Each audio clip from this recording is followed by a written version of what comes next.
Hello दोस्तों, welcome to our YouTube channel Vikram maths with chart. Ratio and proportion हम लोग पढ़ रहे थे और रेशियो एंड प्रोपोर्शन में आज का जो कंसेप्ट होगा वो कॉइन्स पे आधारित सवाल होंगे। ठीक है ना। कॉइन्स पे किस तरीके से सवाल पूछता है और उसको कैसे सॉल्व किया जाता है आज हम लोग उसे सीखेंगे। ठीक है, चलिए आते हैं अपने टॉपिक पे। अगर आपसे सवाल कर दे कि एक बैग में 50 पैसे, 25 पैसे और 10 पैसे के सिक्के 7:8:3 के अनुपात में है। यदि बैग में कुल 87 रुपये हैं तो 10 पैसे के सिक्कों की संख्या ज्ञात कीजिए। ठीक है, ऑप्शन में आपको दिया हूँ। ए नंबर ऑप्शन है 30, बी नंबर ऑप्शन है 45, सी नंबर ऑप्शन है 60 और डी नंबर ऑप्शन है 50। सॉल्व करके बताएंगे इसे। ठीक है, चलिए इसको मैं दो तरीके से सॉल्व करवाऊंगा। सबसे पहले एक बेसिक करवाऊंगा और दूसरा कंसेप्ट पे आधारित करवाऊंगा। ठीक है ना। चलिए सबसे पहले बेसिक सीख लेते हैं। तो बेसिक सिखाने से पहले मैं आपको एक छोटी सी बात बताना चाहता हूँ कि अगर A/B बराबर 3/4 दिया है तो इसका मतलब ये होता है कि A का मान 3 यूनिट है और B का मान 4 यूनिट है। ये बात मैं पहले भी बता चुका हूँ। इस 3 यूनिट को देख करके हम ये पता नहीं लगा सकते हैं कि इसका मान 3 होगा कि 6 होगा कि 9 होगा कि 12 होगा कि 15 होगा। लेकिन हमें इतना ज़रूर पता होगा कि 3 यूनिट का मतलब ये होगा कि कोई संख्या होगी जो 3 के मल्टीपल में होगी। इस 4 यूनिट को देख करके हम ये पता नहीं लगा सकते हैं कि संख्या 4 होगी कि 8 होगी कि 12 होगी कि 16 होगी कि 20 होगी कि क्या होगी। ठीक है ना। बस हमें इतना पता होगा कि 4 यूनिट को देख करके ये पता लगा सकते हैं कि कोई संख्या होगी जो 4 के मल्टीपल में होगी, 4 के गुणज में होगी। ठीक है ना। अगर हमें इसे अलग अलग लिखना होगा तो हम इसे 3x लिखेंगे। A को 3x कहेंगे और B को 4x कहेंगे। 4x कहेंगे। समझ में आ रहा है। अगर फिर हम यहाँ से A/B निकालेंगे तो देखिए A का मान कितना है, 3x है तो 3x है और रेशियो B का मान कितना है, 4x है। x से x कैंसिल हो जाता है और 3/4 बच जाता है जो कि पहले वाला मान है। तो मैं आपको ये बताना चाहता हूँ कि कोई भी संख्या अगर रेशियो में लिखी रहती है तो वो अपने सबसे शॉर्टेस्ट फॉर्म में रहती है, सबसे सिंप्लीफाई फॉर्म में रहती है। ठीक है ना। अगर इतनी बातें समझ में आई हों तो हम आगे बढ़ते हैं। चलिए क्या कह रहा है। कह रहा है कि बैग में 50 पैसे, 25 पैसे और 10 पैसे के सिक्के हैं। किस किस प्रकार के हैं, 50 पैसे, 25 पैसे और 10 पैसे। ठीक है। और नंबर ऑफ कॉइन्स कितने हैं, सिक्कों की संख्या किस रूप में है। तो देखिए नंबर ऑफ जो कॉइन्स होंगे, नंबर ऑफ कॉइन्स 7:8:3 के अनुपात में है। अभी मैं आपको बताया हूँ कि जब रेशियो से बाहर हटता है तो x लग जाता है, x लग जाता है। ठीक है। जब इन सिक्कों को हम रुपए में कन्वर्ट करेंगे तो क्या होगा। देखिए value of coins in rupees, रुपए में निकालेंगे तो क्या होगा। देखिए 50 पैसे के 7x सिक्के, तो 50 पैसे में 1/2 रुपये होता है तो 7x का 1/2 कितना होगा, 3.5x होगा। और फिर 25 पैसे के 8 सिक्के, 25 पैसे में 1/4 रुपये होता है तो 8x का 1/4 करेंगे तो क्या होगा, 2x होगा। और फिर 10 पैसे के 3x सिक्के, तो 10 पैसे में 1/10 रुपये होता है तो 3x का 1/10 कितना होगा, 0.3x। ठीक है। और क्या कह रहा है, यदि बैग में कुल 87 रुपये हैं, ये जो भी 50 पैसे के जो सिक्के थे जो रुपये में कन्वर्ट हो चुका है और 25 पैसे के जो सिक्के हैं ये रुपये में कन्वर्ट हो चुका है, ये भी रुपये में कन्वर्ट हो चुका है। तो तीनों को हम क्या करेंगे, ऐड कर लेंगे। तो 3.5x plus 2x plus 0.3x, तीनों को जोड़ेंगे तो कितना होगा, तो 3 2 5 और 5.8x होगा, 5.8x। और 5.8x का मान कितना दे रखा है, 87 रुपये, 87 रुपीज़। तो x बराबर कितना हो जाएगा, x बराबर 87/5.8। एक अंक के बाद दशमलव है तो ऊपर नीचे हम 10 से गुणा करा लेंगे। ठीक है ना। ये 870 हो जाएगा और बटा में ये कितना हो जाएगा 58 हो जाएगा। अगर हम इसे कटाएंगे तो कितनी बार में कटेगा 15 बार में कटेगा, ठीक है 15 बार में कटेगा। तो क्या कह रहा है कि 10 पैसे के सिक्कों की संख्या कितनी है, 10 पैसे के सिक्कों की संख्या कितनी है 3x है। तो 3 और x की जगह क्या 15, मतलब 15 तिया का 45, ठीक है। 10 पैसे के सिक्कों की संख्या कितनी होगी 45। एक बात समझिएगा, जो ये x का मान आ रहा है ये नंबर ऑफ कॉइन्स में भी है और वैल्यू ऑफ कॉइन्स में भी है, ठीक है ना। तो हम कहीं पे भी रख करके इसका मान आसानी से निकाल सकते हैं। चलिए इसे मिटा दें। चलिए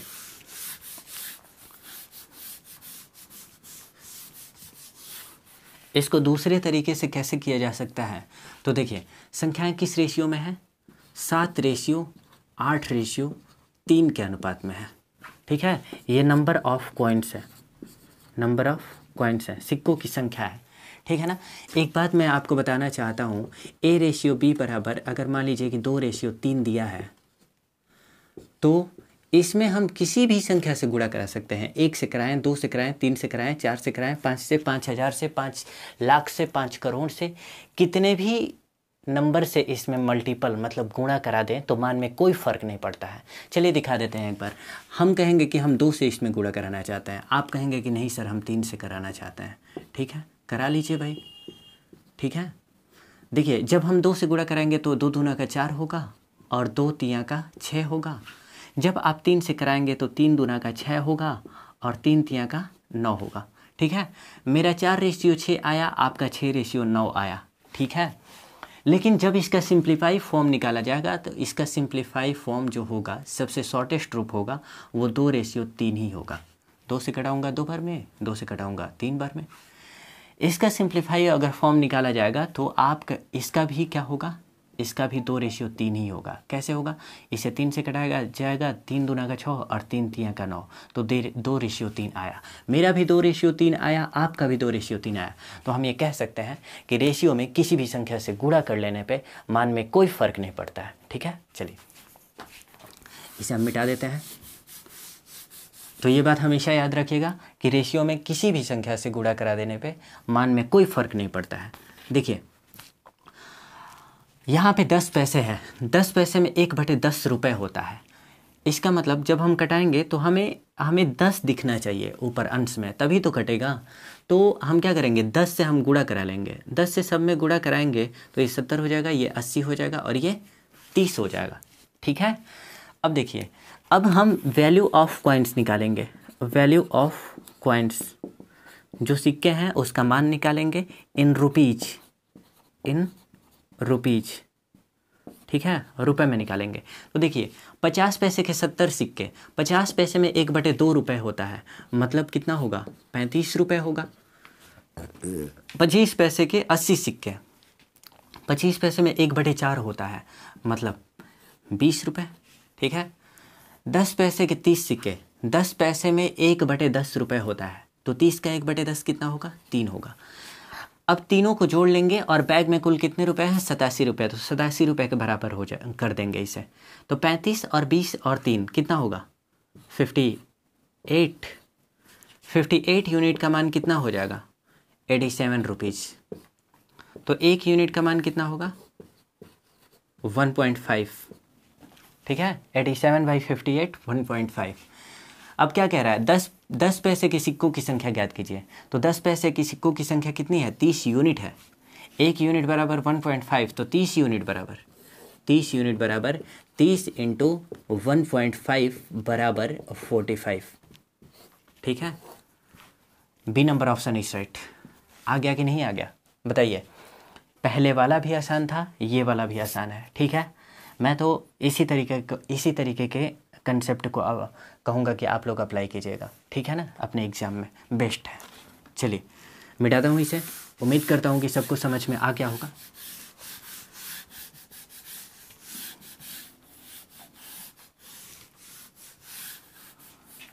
देखिए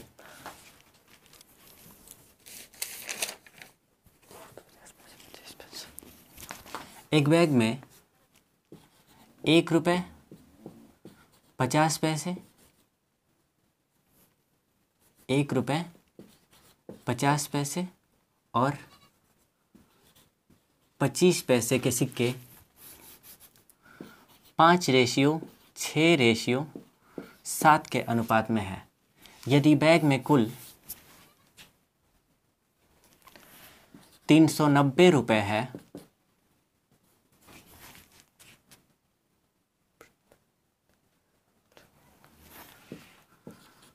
प्रत्येक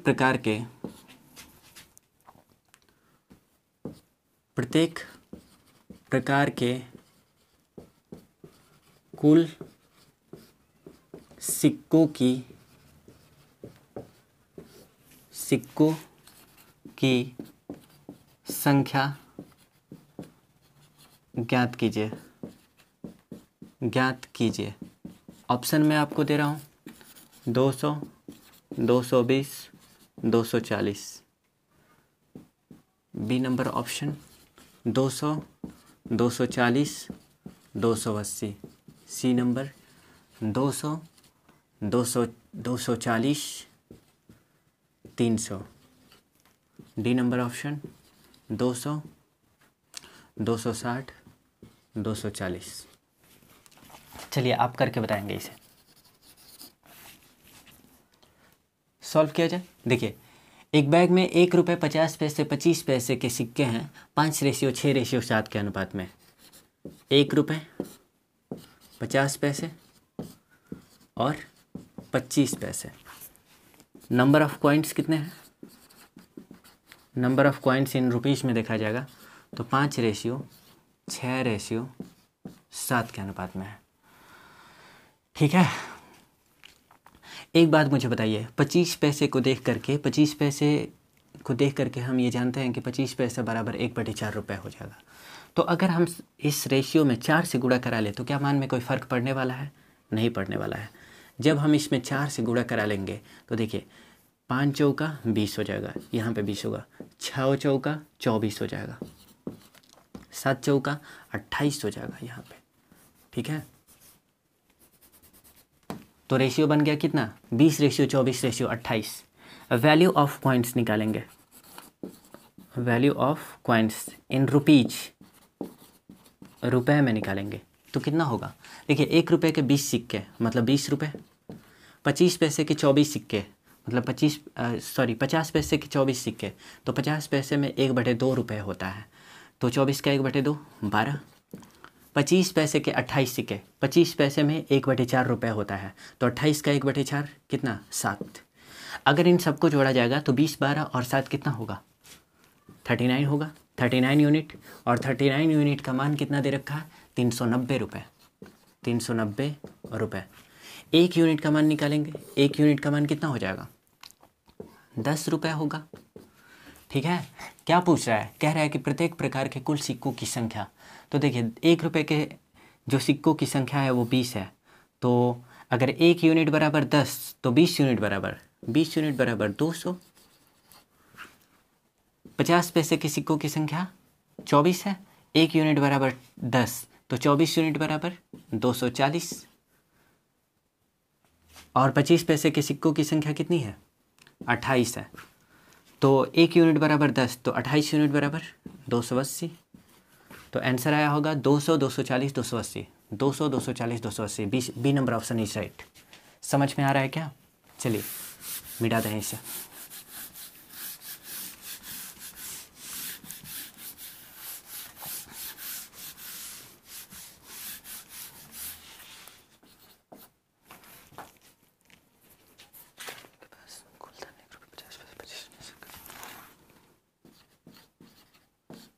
एक आदमी के पास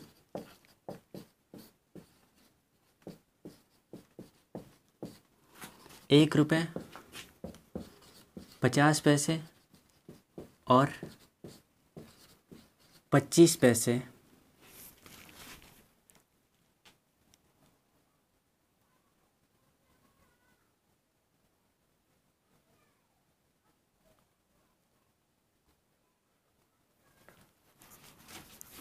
के सिक्कों के रूप में कुल धन है।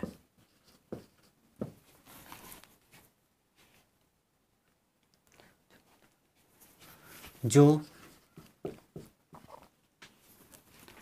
1/2 रेशियो 1/3 रेशियो 1/4 के अनुपात में है।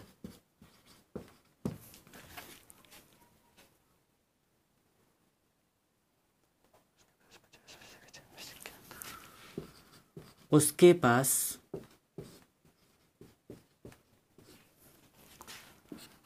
50 पैसे के 96 सिक्के हैं।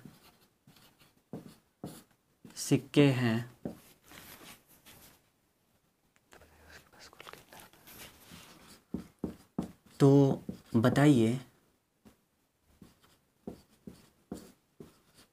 उसके पास कुल कितने रुपए हैं। ऑप्शन मैं आपको दे रहा हूँ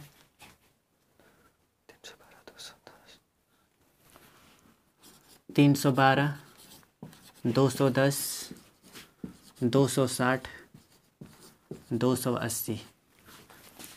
चलिए सॉल्व करके बताइए इसे। चलिए सॉल्व करते हैं, ध्यान दीजिए क्या कह रहा है। एक आदमी के पास 1 रुपये 50 पैसे और 25 पैसे के सिक्के हैं, ठीक है, 1/2 रेशियो 1/3 रेशियो 1/4 के अनुपात में। देखिए मैं आपको एक बात बताना चाहता हूँ, 1/2 रेशियो 1/3 रेशियो 1/4 के रूप में अगर मान लीजिए है कुछ, ठीक है ना, A ratio B ratio C है, तो मैं आपको पहले ही एक बात बता चुका हूँ कि रेशियो को कभी भी ना तो डेसिमल फॉर्म में लिखा जाता है ना तो फ्रैक्शन फॉर्म में लिखा जाता है, ठीक है ना। तो लिखा किस में जाता है, रेशियो को हमेशा इंटीजर में लिखा जाता है, हमेशा एक पूर्णांक के रूप में लिखा जाना चाहिए, ठीक है ना। अगर वो डेसिमल में होगा फिर भी उसे इंटीजर में चेंज करेंगे, अगर वो फ्रैक्शनल फॉर्म में रहेगा फिर भी उसे इंटीजर फॉर्म में चेंज करेंगे, ठीक है। तो इसे इंटीजर फॉर्म में चेंज करने के लिए हमें क्या करना पड़ेगा, जो हर है उसका एलसीएम लेना पड़ेगा। 2, 3, 4 का एलसीएम लेंगे तो 12 होगा, 12 से हमें मल्टीप्लाई करना होगा।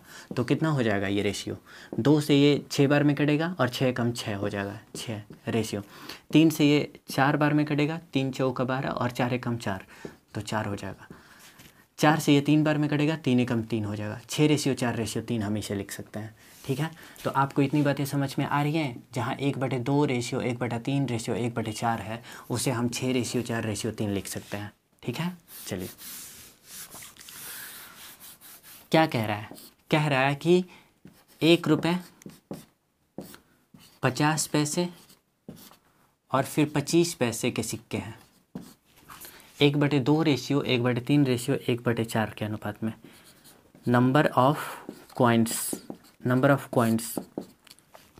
1/2 रेशियो 1/3 रेशियो 1/4, मतलब अभी हम क्या निकाले थे, 6 रेशियो 4 रेशियो 3 इस अनुपात में है।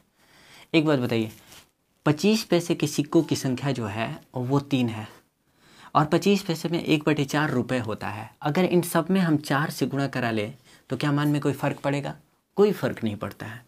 4 से हम इसमें गुणा करा लेंगे तो 4 से गुणा कराएंगे तो 4 छक्का 24 होगा और 4 चौका 16 होगा और 4 तियाँ का 12 हो जाएगा, ठीक है। आपको इतनी बातें समझ में आ रही है, चलिए बिल्कुल समझ में आ रही होंगी। तो वैल्यू ऑफ कॉइन्स कितना हो जाएगा, वैल्यू ऑफ कॉइन्स कितना हो जाएगा इन रुपीज़ में, इन रुपीज़ में। तो देखिए 1 रुपये के 24 सिक्के मतलब 24 रुपये, 50 पैसे के 16 सिक्के मतलब 8 रुपये और 25 पैसे के 12 सिक्के, तो 25 पैसे में 1/4 रुपये होता है, तो 12 का 1/4 कितना होगा, 3 यूनिट 3 होगा, ठीक है। अगर इन सबको हम जोड़ेंगे तो 24 और 8 होता कितना है, 32 होता है। 32 और 3 35 यूनिट हो रहा है सभी प्रकार के सिक्कों के। लेकिन सवाल में क्या पूछा है, कह रहा है कि उसके पास 50 पैसे के 96 सिक्के हैं। 50 पैसे के 96 सिक्के होने का मतलब क्या है बताइए मुझे। 48 रुपीज़, हाँ कितने रुपीज़ होंगे, 48 रुपीज़। 50 पैसे के 96 सिक्के जब होंगे तो 48 रुपये होगा। हाँ चलिए तो 50 पैसे के रुपीज़ में 8 यूनिट है, तो 8 यूनिट का मान कितना दे रखा है, 8 यूनिट बराबर 48 दे रखा है। तो 1 यूनिट निकालेंगे, 1 यूनिट बराबर 48/8, मतलब 8 6 का 48, 1 यूनिट बराबर 6 रुपीज़। ठीक है, फिर पूछा क्या है हमसे, पूछा है कि बताइए कि उसके पास कुल कितने रुपए हैं। तो 24 यूनिट, 8 यूनिट, कितना 32 यूनिट और 3 35 यूनिट। 1 यूनिट बराबर 6, तो 35 यूनिट बराबर 35 × 6 मतलब 210 रुपये। ठीक है, कौन सा option, B number option is right. ठीक है, समझ में आ रहा है क्या। चलिए इसे मिटाते हैं।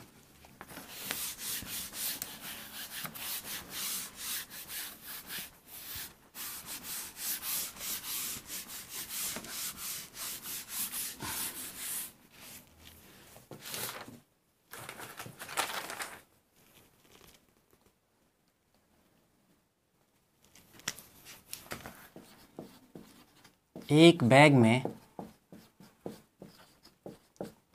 50 पैसे, 25 पैसे, 10 पैसे के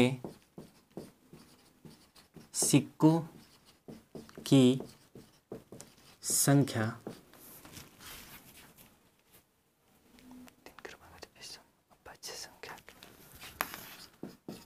3 क्रमागत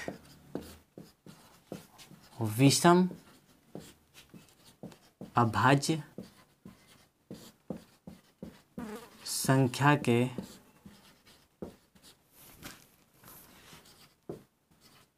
बढ़ते क्रम के अनुपात में है, अनुपात में है।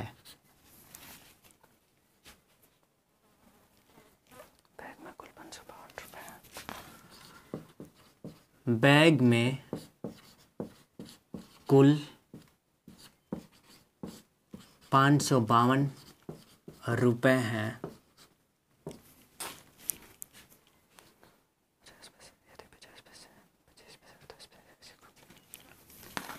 यदि 50 पैसे, 25 पैसे और 10 पैसे के सिक्कों की संख्या उलट दी जाए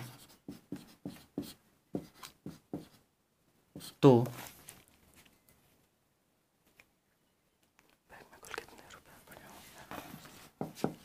बैग में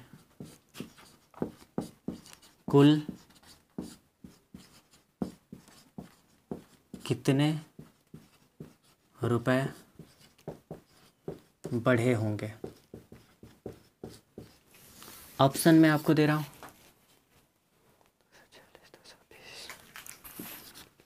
246, 220, 256,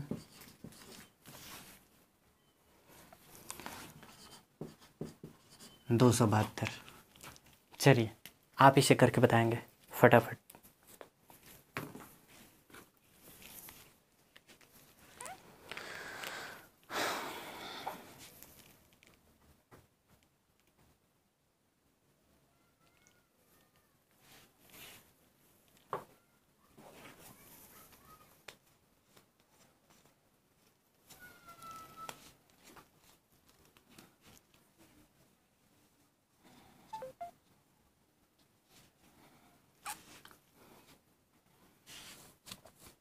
चलिए सॉल्व किया जाए इसे। देखिए क्या कह रहा है, कह रहा है कि बैग में 50 पैसे, 25 पैसे और 10 पैसे के सिक्के हैं।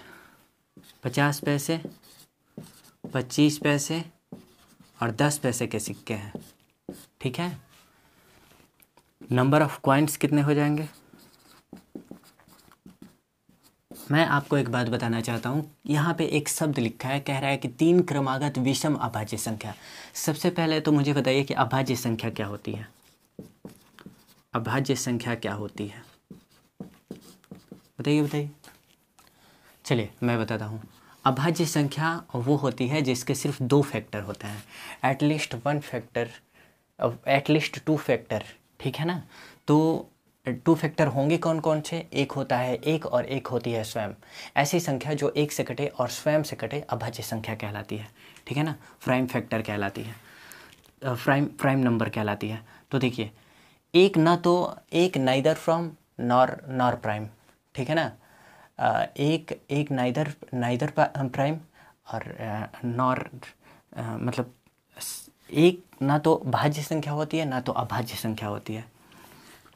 तो 2 होती है जो 1 से कटती है और 2 से कटती है, 3 होती है जो 1 से कटती है और स्वयं से कटती है, 4 नहीं होती है क्योंकि वो 1, 2 और 4 तीनों से कटती है, और फिर 5 होती है 1 से कटती है और 5 से कटती है, और फिर 5 होती है और 6 नहीं होती है, 7 होती है, 9 नहीं होती है, 10 नहीं होती है, 11 होती है जो 1 से कटती है और स्वयं से कटती है, 13 होती है, 17 होती है, 19 होता है, ठीक है, 23 होता है, डॉट डॉट इनफाइनाइट तक होता है। बात समझ में आ रही है। तो क्या शब्द लिखा है, कह रहा है कि 3 क्रमागत विषम अभाज्य संख्या, 2 तो सम है तो इससे तो हटा दीजिए, क्रमागत चाहिए विषम चाहिए, तो विषम ये भी है ये भी है ये भी है, और क्रमागत है कि नहीं है, तो 2 का डिफरेंस है, 2 का डिफरेंस है, बिल्कुल क्रमागत है ये। तो 3, 5, 7 हमें लेना होगा, क्या लेना होगा, 3:5:7 हमें लेना होगा, ठीक है। चलिए अब यहाँ पे कुछ मॉडिफाई करते हैं। देखिए कह रहा है कि 10 पैसे के सिक्कों की संख्या, 10 पैसे के सिक्कों की संख्या मतलब 1/10 रुपये, तो 1/10 रुपये तो हमें 10 से गुणा कराना होगा, 10 से गुणा करा लीजिए, ठीक है। चलिए इससे काम बन जाएगा, बन जाना चाहिए, लेकिन चलिए यहाँ पे देखते हैं, 25 पैसे बराबर 1/2 रुपये, सॉरी 25 पैसे बराबर 1/4 रुपये। 50 का 1/4 निकालेंगे तो ये दशमलव में चला जाएगा, काम गड़बड़ हो जाएगी, ठीक है। और इसमें हम 2 से गुणा करा लेंगे, और इसमें जब हम 2 से गुणा कराएंगे, मान में तो कोई फ़र्क पड़ने वाला नहीं है, चाहे कितने से भी आप गुणा करा लीजिए, तो ये 30 दूना का कितना हो जाएगा, 60 हो जाएगा, और ये 50 दूना का कितना हो जाएगा, 100 हो जाएगा, और ये 70 दूना का कितना हो जाएगा, 140 हो जाएगा। समझ में आ रहा है, 60:100:140। वैल्यू ऑफ कॉइन्स निकाल लेंगे, value of coins in rupees में, इन रुपीज क्या होगा, 50 पैसे के 60 सिक्के, इसका मतलब क्या, 50 पैसे में 1/2 रुपये, तो 60 का 1/2 30 हो जाएगा। 25 पैसे के 100 सिक्के, 25 पैसे में 1/4 रुपये होता है, तो 100 का 1/4 25। 10 पैसे के 140 सिक्के, 10 पैसे में 1/10 रुपये होता है, तो 140 का 1/10 14 होगा। क्या कह रहा है, कह रहा है कि बैग में कुल 552 रुपये है, तो सबको जोड़ दीजिए, 30, 20, 50 और 50 और 10 60, 60 और 5, 4, 9 69 यूनिट। 69 यूनिट बराबर कितना दे रखा है, 552 दे रखा है, तो 1 यूनिट बराबर कितना होगा, 552/69 कितना हो जाएगा, कितनी बार में जाना चाहिए, 8 बार में जाना चाहिए। 8 9 का 72 का 2 हासिल 7, 8 6 का 48, 48 और 7 55, बिल्कुल 8 बार में जाना चाहिए, 8 रुपये। 69 यूनिट बराबर 552 रुपये, 1 यूनिट बराबर 8 रुपये। पूछा क्या है, क्या पूछा है आपसे, कह रहा है कि यदि 50 पैसे 25 पैसे 10 पैसे के सिक्कों की संख्या उलट दी जाए, अच्छा उलटने की बात कर रहा है, मतलब ये कह रहा है कि जो 60:100:140 के अनुपात में है, इसे उलट करके रख दिया जाए, मतलब पहले 140 आ जाए, फिर 100 आ जाए, और ये 60 लास्ट में चला जाए, ठीक है। और सिक्के रहेंगे कौन कौन से, 50 पैसे के रहेंगे, और फिर 25 पैसे के रहेंगे, और फिर 10 पैसे के रहेंगे, ठीक है। यहाँ 140 आ जाएगा, यहाँ पे 100 आ जाएगा, और यहाँ पे 60 आ जाएगा, ठीक है। ये नंबर ऑफ कॉइन्स हो जाएंगे, नंबर ऑफ कॉइन्स हो जाएंगे, ठीक है। तो हम वैल्यू ऑफ कॉइन्स निकाल लेंगे, value of coins in rupees, रुपए में निकालेंगे। तो देखिए 50 पैसे के 140 सिक्के, 50 पैसे में 1/2 रुपये होता है, तो 140 का 1/2 मतलब 70 रुपये हो जाएगा। और 25 पैसे के 100 सिक्के, 25 पैसे में 1/4 रुपये होता है, तो 100 का 1/4 कितना होगा, 25 होगा। 10 पैसे के 60 सिक्के, तो 10 पैसे में 1/10 रुपये होता है, देखिए 10 पैसे के 60 सिक्के हैं, 10 पैसे में 1/10 रुपये होता है, अतः 60 का 1/10 6 होगा। इन तीनों को जब जोड़ेंगे तो 101 यूनिट होगा।